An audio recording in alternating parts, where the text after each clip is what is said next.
favorable long-term returns given its scale and ability to absorb geopolitical risk।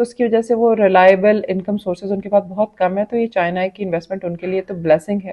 دوسرا لیجٹمیسی ہے کہ ایک بگ ٹکٹ اگر چائنیز کمپنی سے مل رہا ہے کہ دیکھیں یہاں پر ہم کام کر رہے ہیں، تو یہ بیسیکلی یہ باقی جو کمپنیز ہے اور اسپیشلی جو ہم کہتے ہیں نا فارن ڈائریکٹ انویسٹمنٹ کے لیے رول پلے کر سکتی ہے۔ پھر امپلائمنٹ کی بات کرتے ہیں تو لوکل لوگوں کو امپلائمنٹ ملے گی، جاب کریشن ہوگی مائننگ، ٹرانسپورٹ اور ادر سروسز کے اندر۔ بٹ جیسے ہم پہلے بھی بات کرتے کہ اس میں رسک ہیں، رسک کیا ہے؟ سیکیورٹی اینڈ سوشل رسک ہے اس کے اندر، کیونکہ چائنیز نیشنل اگر کل ہو رہے ہیں وہاں پہ تو یہ ہائی لائٹ کرتے ہیں ڈینجر کو، اور ملیٹنٹ جتنے بھی موجود ہیں اور لوکل انسرجنٹس جو ہیں وہ دے میں ٹارگیٹ دا مائننگ انفراسٹرکچر، اور طالبان حکومت میں یہ ان کے اندر they don't have that capability to control it. Then ecological جو ڈیگریڈیشن ہوتی ہے وہ کیا ہے اس میں؟ obviously کنٹینمنٹ ہے، ایکولوجیکل ڈیمیج ہے، پھر ہیریٹیج رسک بھی موجود ہے۔ جیسے ہم کہتے ہیں کہ یہ علاقہ جو سارا ہے وہ آرکیولوجیکل وہ بڑا اس کا بیک گراؤنڈ ہے، اس کی ہسٹری ہے، بدھسٹ رونز ہیں، تو وہ اس کو بھی سیف گارڈ کرنا ضروری ہے۔ پھر گورننس اینڈ کرپشن کو دیکھنا کہ ٹرانسپورٹ ریگولیشن، مائننگ ریونیو اور یہ سارا کچھ جو ہے وہ ان کو بھی لک آفٹر کرنا بھی امپورٹنٹ ہے۔ تو یہ بہت ساری چیزوں کو اس میں دیکھنا ہوگا۔ ریجنل امپلیکیشن اس میں یہ اس کو ہم دیکھا جا سکتا ہے کہ دیکھیں اگر پاکستان کی بات کی جاتی ہے تو پاکستان تو ایک پیسفل نیبرہڈ چاہتا ہے جہاں پر پوٹینشیل ٹرانزٹ اور کوآپریشن اپرچونیٹیز آ سکے۔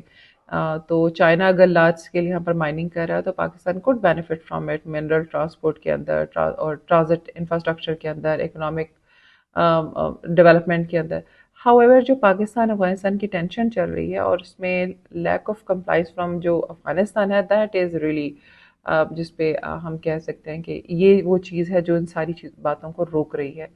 اور اینی ویز پھر فردر ہم جب دیکھتے ہیں تو دیکھیں کہ افغانستان کے جو مائننگ ہے نا it could shift economic flow, trade patterns and جو ریجن کے الائنسز ہیں اس کو، لیکن اس میں ایک وائس ڈیسیجن اور wise behaviour from the Taliban government is really important. And جب اس میں دیکھیں بہت سارے سینیریوز میں فوکاس کیے جا سکتے ہیں اس مائننگ ڈیلز کے ساتھ۔ سینیریو 1 تو یہ ہے کہ انڈر گراؤنڈ مائننگ جو ہے نا وہ آپریشنل ہو جائے گی 2-3 سال کے اندر۔ چائنا فنڈ کرے گا اس کے انفراسٹرکچر کو، یعنی پاور کو، روڈ کو ہیلپ کرے گا ٹو بلڈ اے لوکل اسمیلٹر، اور مائننگ ریونیو اس میں سے آنا شروع ہو جائے گا۔ پھر افغان بجٹ اور لوکل ڈیولپمنٹ میں بہت رول پلے کرے گا۔ اس کا ریجنل اسپل اوور یہ ہوگا کہ افغان جو ہوں گے نا دے آر ان کی ایکسپورٹ پاکستان اور سینٹرل ایشین کا کوریڈور سے ہوگی۔ پھر اگر ہم اس میں سینیریو بی کو دیکھتے ہیں تو سینیریو بی میں جتنی بھی مائننگ ہے وہ پروسیڈ ہوتی ہے slowly due to obviously security risk بھی ہیں، جو پاکستان افغانستان کا ریلیشن اور جو ٹینشن جو چل رہی ہے وہ بھی اس میں ہے موجود۔ پھر کاسٹ اوور ٹرنز بھی اس میں آتے ہیں، پھر کمیونٹی ریزسٹنس بھی آتی ہے۔ تو پھر کچھ پروڈکشن جو ہے وہ سلو ڈاؤن ہوتی ہیں اور ریٹرن جو آتا ہے وہ ماڈسٹ آتا ہے۔ انوائرمنٹل اینڈ کلچرل ڈیمیج بھی یہاں پہ ہم ایکسپیکٹ کر سکتے ہیں، اور جس سے چائنیز فرم جو ہے نا ان کا انویسٹمنٹ اور بھی زیادہ لمیٹڈ ہو جاتی ہے، تو وہ کوئی بہت سکسیزفل نہیں رہتا۔ سینیریو 3 جو ہے نا وہ انتہائی پیسمسٹ ہے، وہ یہ کہتا ہے کہ سیکیورٹی انسیڈنسز جو ہے نا چائنیز ورکر کے لیے جو ہوئے ہیں وہ ڈیٹر کریں گے اس ساری سچویشن کو، اور انفراسٹرکچر کاسٹ جو بیلون ہے وہ بھی پروفیبلی ڈکلائن کرے گا۔ پروجیکٹ جو ہے وہ ڈپلومیٹک لائبلٹی بن جائے گا انسٹیڈ آف ڈیولپمنٹل سکسیس۔ اور یہاں پر پھر اگین جس طرح ہم کہہ رہے ہیں کہ اگر بارڈر میں آپ کی نیبرہڈ کے ساتھ پیسفل ریلیشن نہیں ہے تو وہ پھر آپ کی انٹرنل کوئی بھی کنیکٹیوٹی یا ریجنل ڈیولپمنٹ کی بات کی جاتی ہے تو وہ پاسبل نہیں ہوتی ہے۔ تو طالبان گورنمنٹ جو ہے ان کے لیے کیا چیزیں میک شور کرنا ضروری ہے؟ پہلے تو ان کی گارنٹی سیکیورٹی کہ وہ ایک ایسی کوئی Afghanistan Chinese security task force بنائی جائے جو کہ پروجیکٹ مائننگ زون کو، اسٹاف کو، انفراسٹرکچر کو سیکیورٹی دے۔ Then establishment of a transparent mining authority جو مینیج کرے اور کنٹرول کرے ان سارے کانٹیکٹس کو، رائلٹیز کو، انوائرمنٹل پروٹیکشن کو، اور پبلک جو اس میں وہ ہے دیئر انٹرسٹ اس کو بھی۔ پھر کمیونٹی انگیجمنٹ کی بات بہت ضروری ہے کہ وہ اس میں اس کو بھی میک شور کیا جائے، اینڈ ریجنل پارٹنرشپ کو دیکھنا ضروری ہے جس میں نیگوسیشنز ٹرانزٹ ایگریمنٹ کی پاکستان کے ساتھ for mining export, and then sea ports کو ایکسیس کرنا تاکہ کاسٹ کو لوور کیا جا سکے۔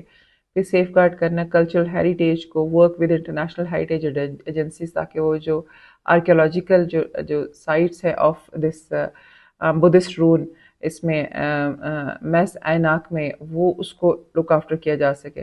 تو یہ وہ ساری چیزیں ہیں جس کو دیکھنا ضروری ہے. لیکن یہ ڈیولپمنٹ جو ہے نا یہ slow ہے but it can lead to the development of Afghanistan as well as its neighbourhood country. اور اس میں انفراسٹرکچر کی ڈیولپمنٹ بھی ہے موجود ہے، اس میں سی ایس آر اور سسٹینیبلٹی بھی موجود ہے، اور اس کے اندر ساتھ ہی ساتھ اسٹریٹجک ریفلیکشن جو ہے نا وہ بھی نظر آتی ہے فار اے بیٹر ایشیا. اب چائنا کی جو یہ مائننگ ہے افغانستان کے اندر it's about more not about جیسے کاپر یا اس طرح سے ریئر ارتھ منرل اور لیتھیم سے زیادہ it's about control as well influence and long term resource security. اب طالبان حکومت کو سروائیول چاہیے، لیجیٹمیسی چاہیے اور اکنامک سروائیول چاہیے، تو دونوں دیکھیں دونوں کے لیے انٹرسٹ اس میں شامل ہے. تو یہ اگر ڈیل کام کرتی ہے تو افغانستان میں جو طالبان حکومت ہے ان کو اکنامک تھوڑی بریدنگ اسپیس ملتی ہے، اور پھر وہ ایڈ سے نکل کے دل go for the industry and یہ مائننگ جو ہے ان کے لیے ایک سمبل آف جسے کہتے ہیں کہ پوٹینشیل اکنامک ڈیولپمنٹ ثابت ہو سکتا ہے.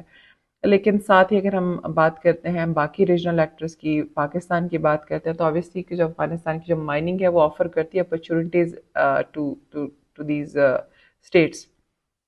رسکس آر دیئر لیکن اپرچونیٹیز ان اے سینس کہ آبویسلی پھر اس کے لیے ایکسیس کیا جائے گا پاکستان کی پورٹس کو، جو کہ ہائیلی بینیفیشیل ہے فار پاکستان ڈیولپمنٹ. تو لیٹس سی کہ where it is going to go. اس میں بہت ساری چیزیں ابھی بھی ان پیک نہیں ہوئی ہیں بیکاز بہت سارے ایسے ڈاکیومنٹیشن ہیں جو کہ پبلک نہیں ہوئی. ہاؤ ایور یہ جو ڈیولپمنٹ آف مائننگ پروجیکٹ ہے چائنا کا افغانستان کے اندر، یہ چائنا کے فٹ پرنٹس کو شو کرتا ہے. They are going to be strong in Afghanistan. I would really like to know your opinion about it. Please comment in the comment section, like this video and subscribe the channel. And in the next video, we are going to discuss another international issue. Thank you.